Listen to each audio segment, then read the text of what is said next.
For example, in our journey of BSN, work on your practical as well as on your studies, that when you face someone of other professions, like when a nurse is working in a hospital, the doctors are seeing and they are giving no respect to the staff, but when you have knowledge and you give response to them, then they will give you respect and they will provide you a very high they will give you values.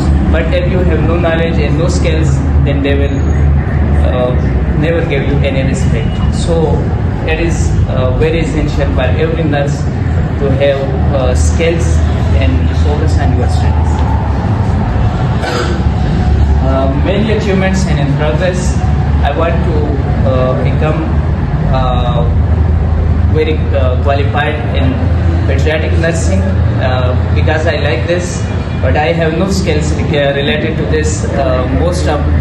In every situation, mostly I am going towards failure when I am doing any practical work to pediatric or peds, so I'm failing.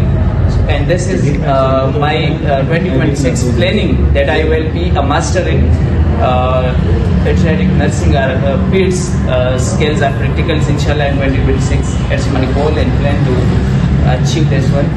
And secondly, the planning, we just make plans and Allah help us to achieve these all plans. So my planning one is that to firstly, inshallah, in 2026 we will start our internship life. So firstly, I will seeking for a paid internship. So for that I will work and want to visit some other cities like somewhere in Lahore, seek a good hospital, and then start my internship life, inshallah, there with a paid. So these are some of